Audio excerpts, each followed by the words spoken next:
Ok, bonjour à tous.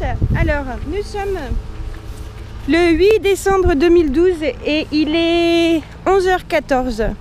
Donc là, nous sommes à Dos Oros.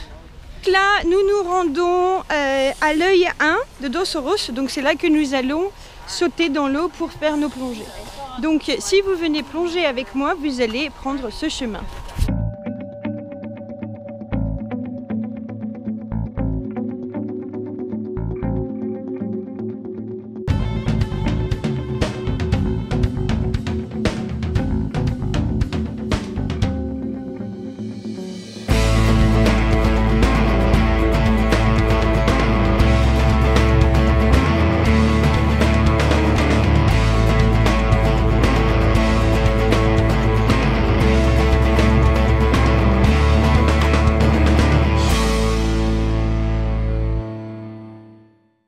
Et c'est là que vous allez sauter dans l'eau et comme vous pouvez voir, la visibilité est pourrite, hein, n'est-il pas?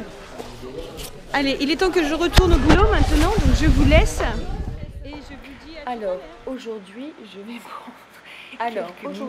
je vais prendre quelques minutes pour vous expliquer comment mettre et comment enlever votre combinaison étanche.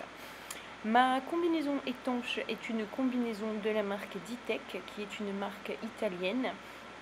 C'est une combinaison qui a été faite sur mesure pour moi. Voilà.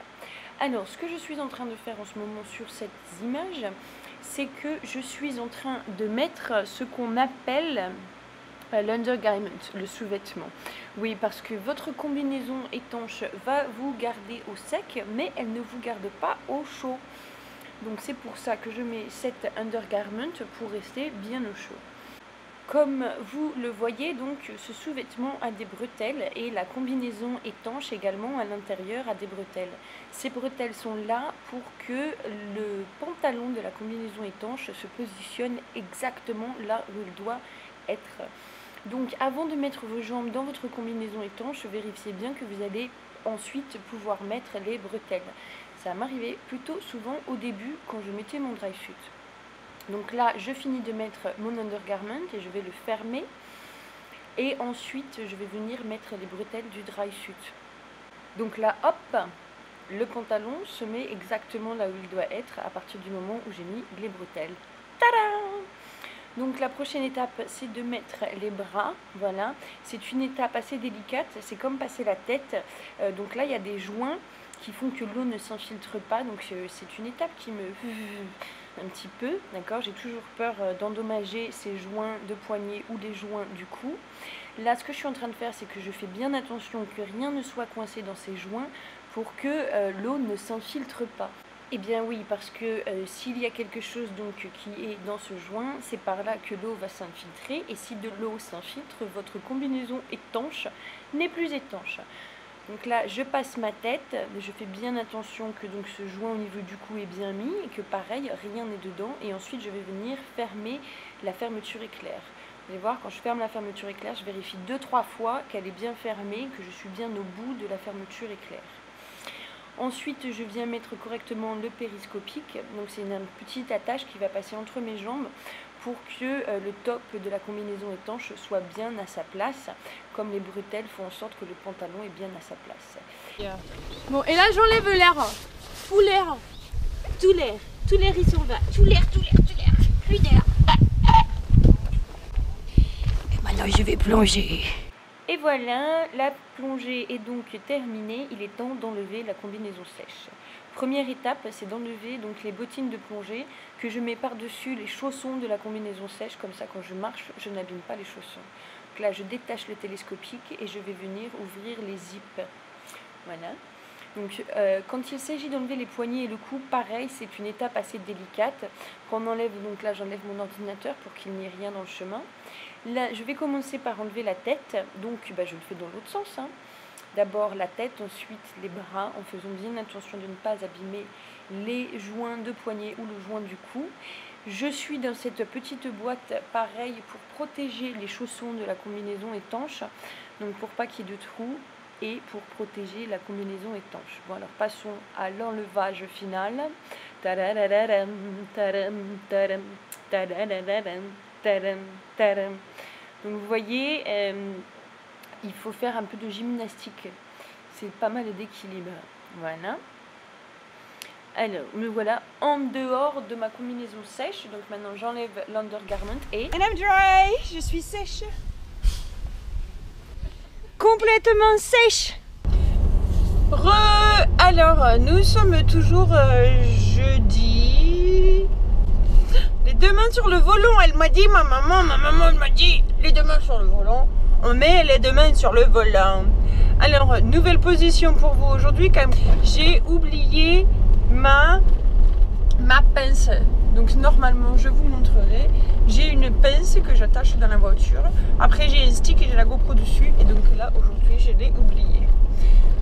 Donc, eh bien voilà, il est aujourd'hui 13h30 de l'après-midi, il me semble, et je suis en train de rentrer chez moi. Je suis actuellement en train de ramener les tonks. Ben voilà, parce qu'il faut bien les ramener, on va pas rentrer à la maison avec les tonks, et ensuite je rentre à ma maison. Bonjour, je vous ai déjà vu 3 fois aujourd'hui.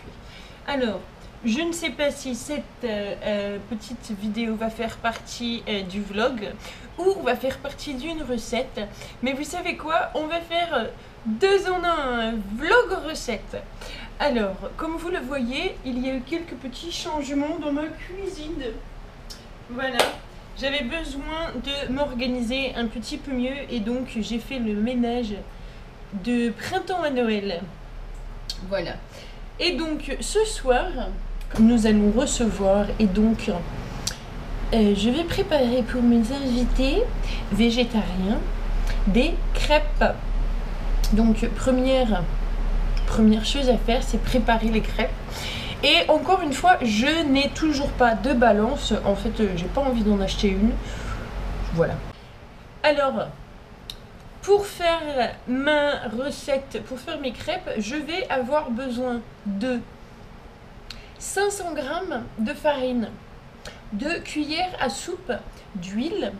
Je vais avoir besoin de 6 œufs, ouais, 4 à 6 œufs, on verra. Au Mexique, la taille des œufs, c'est assez aléatoire, d'accord? Donc dans la même boîte, j'ai un œuf de cette taille et un œuf de cette taille. Voilà. Donc ici, quand on dit 4 à 6 œufs, c'est pour ça. 4 à 6. Voilà. Je vais avoir besoin de 25 centilitres de bière et je vais avoir besoin de 50 centilitres de lait. Voilà, donc farine, 8 œufs, lait, bière. Vous pouvez également ajouter du rhum. Moi j'en ai pas du rhum, donc je vais pas en ajouter. Vu que c'est une recette, pardon, vu que ce sont des crêpes qui vont être des crêpes salées, donc des crêpes de plat, je ne vais pas ajouter d'extrait de vanille. Oui, mon retour il est là maintenant. Donc allez, on y va. Les chiens s'énervent, mais on y va, c'est parti.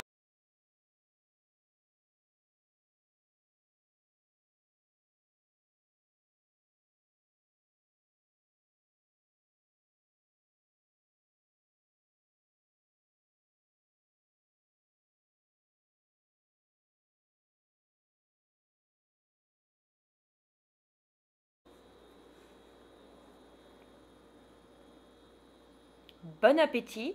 Nous, en tous les cas, on s'est régalé. Et comme d'habitude, continuez à sourire. Poum, poum, poum, poum, poum, poum, poum. Bulle de simplicité. Poum, poum, poum, poum, poum, poum, poum.